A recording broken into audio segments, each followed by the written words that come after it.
యేసుక్రీస్తు అతి పరిశుద్ధ నామములో మీకందరికీ నా హృదయపూర్వక వందనాలు. మత్తయి సువార్త 9వ అధ్యాయము 18వ వచనం నుంచి చదువుకున్నాను. ఆయన ఆ మాటలు వారితో చెప్పుచుండగా వారితో ఆ మాటలు చెప్పుచుండగా ఇదిగో ఒక అధికారి వచ్చి ఆయనకు మ్రొక్కి నా కుమార్తె ఇప్పుడే చనిపోయినది, అయినను నీవు వచ్చి నీ చెయ్యి ఆమె మీద ఉంచుము, ఆమె బ్రతుకుననెను. ఇక్కడ చూస్తుంటే ప్రియమైన వారలారా, ఇక్కడ ఒక అధికారి వచ్చి, అంటే యేసుక్రీస్తు వారు దేవుని సేవ చేస్తూ, రాజ్య సువార్త చేస్తూ, దేవుని రాజ్యాన్ని స్థాపిస్తూ తిరుగుతూ ఉండగా ఇక్కడ ఒక అధికారి వచ్చి, ఆ కాలంలో అధికారం కలిగిన వ్యక్తి, అంటే ఒక గవర్నమెంట్ ఎంప్లాయీ లాగా, గవర్నమెంట్ కింద ఒక అధికారి అనమాట. ఆయన వచ్చి ఏం చేస్తాడంటే, యేసుక్రీస్తు వారు దగ్గరికి వస్తే నా సమస్య తీరుతుంది, అంటే చనిపోయిన నా కుమార్తె బ్రతుకుతుంది అనే విశ్వాసంతో యేసుక్రీస్తు వారి దగ్గరికి వచ్చారు. ఇక్కడ చూసినట్లయితే యేసుక్రీస్తు వారు ఒక అధికారం కలిగి ఉన్నాడు. అప్పటికే ఆత్మ సామ్రాజ్యంలో ఆయన అధికారం కలిగి ఉన్నాడు. ఎలాంటి అధికారం అంటే, చనిపోయిన వాళ్ళని లేపడము, స్వస్థత పరచడము, ఎలాంటి రోగమైన స్వస్థత పరచడము, కుంటి వారిని లేపడము, గుడ్డి వారికి కన్నులు ఇవ్వడము, ఇలా ఎంతో అధికారం కలిగి జీవిస్తూ ఉన్నాడు. అప్పటికే ఎంతో జనసమూహం ఆయన్ని వెంబడిస్తూ ఉండేది. అప్పుడు ఆయన అధికారి వచ్చి ఏం చేశాడంటే, నా కూతురు చనిపోయింది కదా, ఈయనకెంతో అధికారం ఉంది, ఆ మరణ పడకలో ఉన్న నా కూతురిని, మరణమైపోయిన నా కూతురిని బ్రతికించుటకు సమర్థత కలిగిన ప్రభువైన యేసుక్రీస్తు వారు కాబట్టి ఆయన్ని అడిగితే నా కుమార్తె బ్రతుకుతుంది అనే ఆశతో, అనే విశ్వాసంతో. ఎలాంటి విశ్వాసం అంటే, మనం కూడా ఇలాంటి విశ్వాసం కలిగి జీవించాలి. యేసయ్య దగ్గరికి వెళ్తే మన సమస్యకు పరిష్కారం దొరుకుతుంది అని నమ్మకంతో వెళ్ళాలి. ఎలాంటి విశ్వాసంతో ఆ అధికారి యేసుక్రీస్తు వారిని అడిగాడంటే, నిజంగా నా సమస్య తీరిపోతుంది, చచ్చిపోయిన నా కూతురు ఖచ్చితంగా బ్రతుకుతుంది అనే విశ్వాసంతో యేసుక్రీస్తు వారి దగ్గరికి వచ్చి, నువ్వు రా ప్రభు యేసయ్య, నువ్వు వచ్చి చేయి ముట్టితే, నువ్వు చేత్తో నా పాపని ముట్టితే నా పాప స్వస్థత పొందుతుంది అని విశ్వాసంతో రమ్మని అడిగాడు. అప్పుడు ఏం జరిగిందంటే, యేసు లేచి అతని వెంట వెళ్ళెను. ఆయన శిష్యులు కూడా వెళ్ళిరి. ఇక్కడ ఏం జరిగిందంటే, యేసుక్రీస్తు వారు లేచి ఆయనతో కూడా సరే వెళ్దామని. ఎందుకంటే ఇక్కడ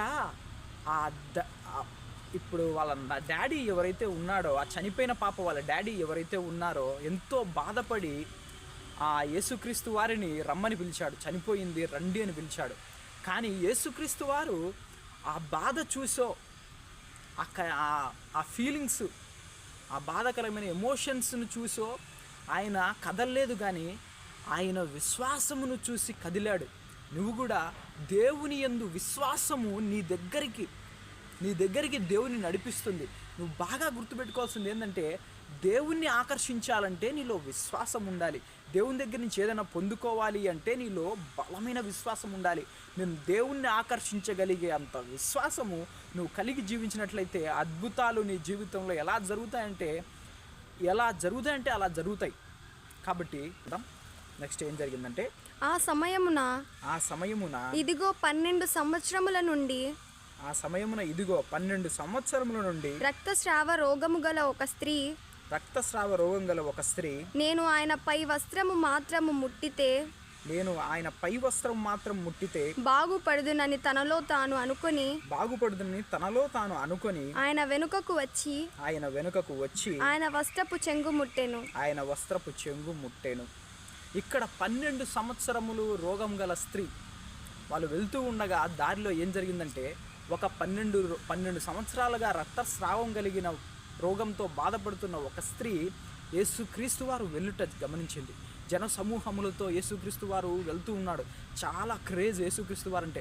యేసుక్రీస్తు వారు ఎలాంటి అద్భుతం నెక్స్ట్ చేస్తాడు, ఎలాంటి అద్భుతం చేస్తారని మనం కూడా ఒకవేళ ఏదన్నా ఒక సెలబ్రిటీ ఈ భూమి మీద యాక్టింగ్ చేసే ఒక సెలబ్రిటీ వెళ్తేనే ఎంతమంది జన సమూహం ఉంటుంది. అలాంటిది అద్భుతాలు చేసే యేసుక్రీస్తు వారు బయలుదేరి వెళ్తూ ఉంటే జన సమూహము కిక్కిరిసి ఆయన వెంట వెళ్తూ ఉండగా ఈమె ఆ మధ్యలో ఏమనుకుందంటే ఈయన వస్త్రపు చెంగు అంటే చెప్పుకోవడానికి కొంచెం భయపడింది, చెప్పుకోవడానికి కొంచెం సిగ్గుపడింది. ఆ రోగాన్ని గురించి యేసుక్రీస్తు వారితో మగవాళ్ళతో చెప్పుకోవడానికి కొంచెం సిగ్గుపడింది. కాబట్టి ఏం చేసిందంటే ఆ మనసులో ఆమె అనుకునింది, నేను ఆయన వస్త్రపు చెంగు ముట్టే చాలు బాగుపడుదును అని నమ్మి ఏం చేసిందంటే ఆ విశ్వాసంతో ఏం చేసిందంటే యేసుక్రీస్తు వారు వెళ్తూ ఉండగా ఆయన చెంగును ముట్టుకునింది. ఆయన చెంగును ముట్టుకుంటానే ఆమె స్వస్థత కలిగింది. ఇక్కడ చూసినట్లయితే ఈమె విశ్వాసం ఎంత గొప్పగా ఉంది అంటే యేసుక్రీస్తుతో సమస్య చెప్పలేదు, యేసుక్రీస్తుతో సమస్య చెప్పలేదు, చుట్టుపక్కల వాళ్ళకి సమస్య చెప్పలేదు. ఆమె అనుకునింది, మనస్సులో ఏమనుకునిందో తలుచుకునింది. ఆమె విశ్వాసం సొంత విశ్వాసం, ఆమె సొంత విశ్వాసం ఆమెను స్వస్థపరిచింది. అదే యేసుక్రీస్తు వారు తర్వాత వాక్యంలో చెప్తాడు. ఇప్పుడు చూద్దాం. యేసు వెనుకకు తిరిగి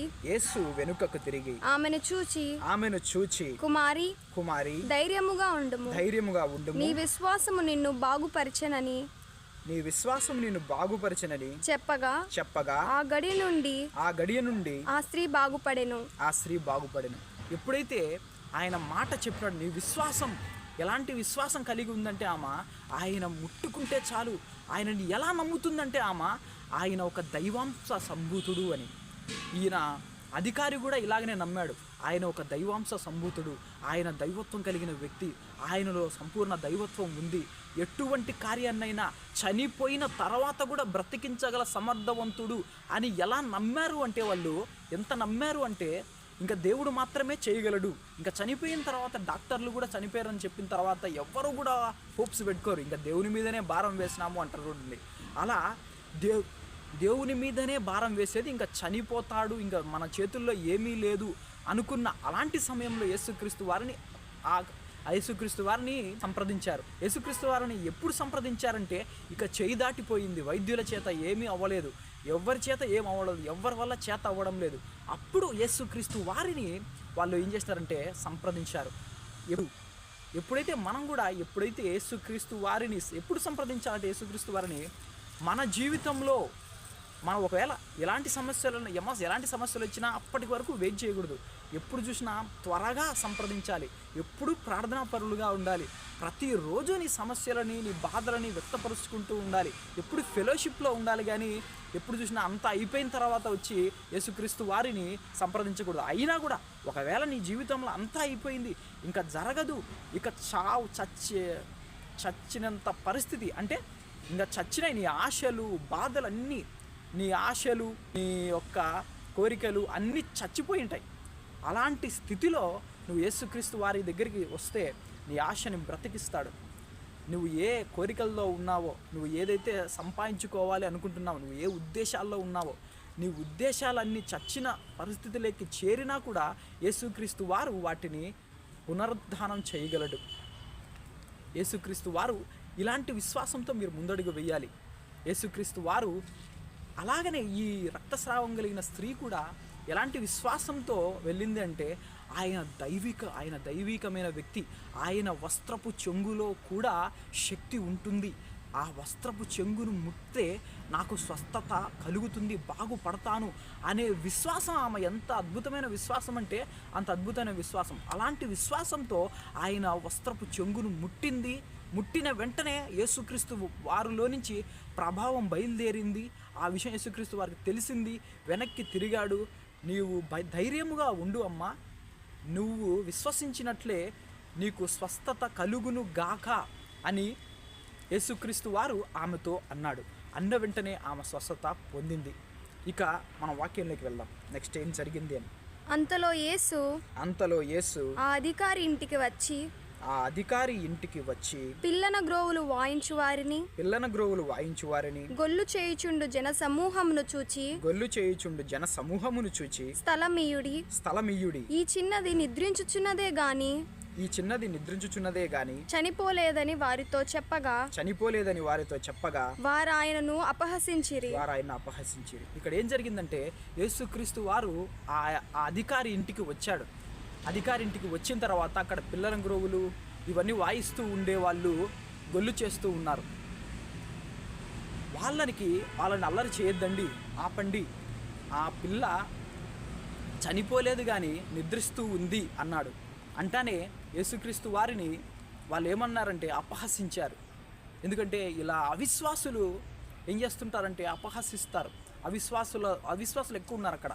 ఎందుకంటే ఈ పిల్ల బ్రతుకుతుంది, యేసుక్రీస్తు వారు వచ్చారు, ఆయన మాట చెప్పారు, ఆయన లేపుతాడు అనే ధైర్యము విశ్వాసము వాళ్ళలో లేదు.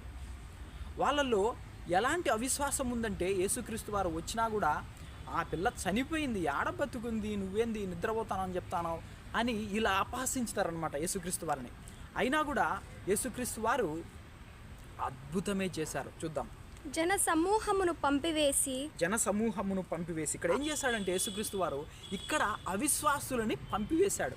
ఆ జన సమూహము ఎవరు? అవిశ్వాసంతో ఉన్నవాళ్ళు, ఆమె బ్రతకదు, ఆ పిల్ల బ్రతకదు అని నమ్మేవారు ఎవరైతే ఉన్నారో వాళ్ళందరినీ పంపించేశాడు యేసు ప్రభు వారు.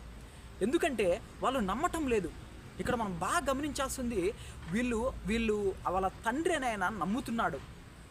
యేసుక్రీస్తు వారు కూడా విశ్వాసంతో ఉన్నాడు, నేను బ్రతికించగలను అని.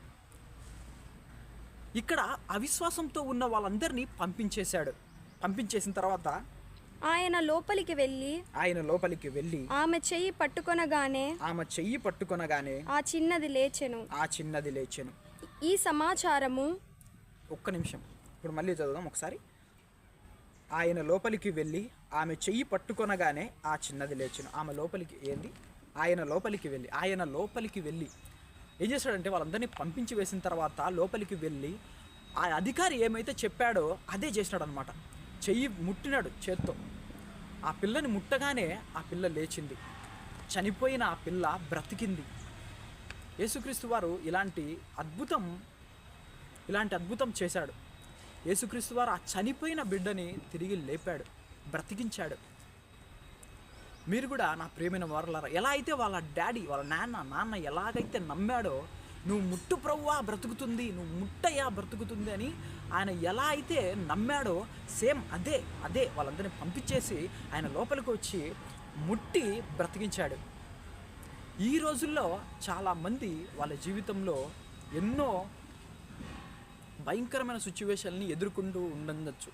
వాళ్ళ సిచ్యువేషన్స్ అన్నీ ఇంకా అయిపోయింది, నా జీవితంలో నేను ఇక ఏమీ సాధించలేను, నాకు ఈ ఉద్యోగం రాదు, నాకు ఇక పెళ్ళి జరగదు, నాకిక నా జీవితంలో ఈ అద్భుతం జరగదు, నా జీవితంలో ఈ కార్యము జరగదు, ఉద్యోగం రాదు, పెళ్ళి రాదు, ఈ క్యాన్సర్ నుంచి బయటపడలేను, ఈ రోగం నుంచి నేను బయటపడలేను, ఇక నాకు చావే, ఇక నాకు డెత్తే ఒకటే మార్గం, నేను ఆత్మహత్య చేసుకుంటా అనుకునే ఇలాంటి వాళ్ళకి నేను చెప్పేది ఏమిటి అంటే, యేసుక్రీస్తు వారు చచ్చిపోయిన ఆ పిల్లని బ్రతికించాడు. అంతటి శక్తిమంతుడు. ఆయన దగ్గర మొరపెట్టు. నీ సమస్య, నీవు ఎలాంటి విశ్వాసంతో ముందడుగు వెయ్యాలి అంటే, వీళ్ళకి ఈ అధికారికి ఉన్న విశ్వాసం, ఆ రక్తస్రావం రోగంతో బాధపడుతున్నాం ఆమె విశ్వాసంతో మీరు ముందడుగు వేస్తే మీరు విజయాన్ని సాధించగలరు. ఎందుకంటే వాళ్ళు నమ్మి పొందుకున్నారు, విశ్వసించి ఆ విశ్వాసం ప్రకారంగా విజయం సాధించారు. మీరు కూడా ఎలాంటి విశ్వాసం కలిగి జీవించాలి అంటే, ఇలాంటి విశ్వాసం కలిగి జీవించాలి. ఆమె చనిపోయిన తర్వాత కూడా యేసుక్రీస్తు వారు ఖచ్చితంగా నా బిడ్డను బ్రతికించగలడు. అంటే నువ్వు ఎలాంటి విశ్వాసంతో ఉండాలి అంటే, ఈ ఉద్యోగం రాకపోయినా నేను యేసుక్రీస్తు వారికి ప్రార్థన చేస్తే, నేను చర్చికి వెళ్తే ఖచ్చితంగా నాకు ఆ ఉద్యోగం వస్తుంది, నేను ప్రార్థన చేసుకుంటే, యేసుక్రీస్తు వారి దగ్గర మొరపెట్టుకుంటే, విశ్వాసంతో నేను యేసుక్రీస్తు వారి దగ్గర మొరపెట్టుకుంటే చాలు జరిగిపోతుంది అని ఇలాంటి విశ్వాసంతో నువ్వు ముందడుగు వేయాలి. నా ప్రియమైన వారలారా, యేసుక్రీస్తు నామములో మీరు అంతటి విశ్వాసంతోనే నీ జీవితాన్ని కొనసాగించాలని నేను ఎంతగానో కోరుకుంటున్నాను. యేసుక్రీస్తు నామములో ఈ కొద్ది వాక్యాన్ని యేసుక్రీస్తు వారు దేవుడు దీవించును గాక. ఆమేన్.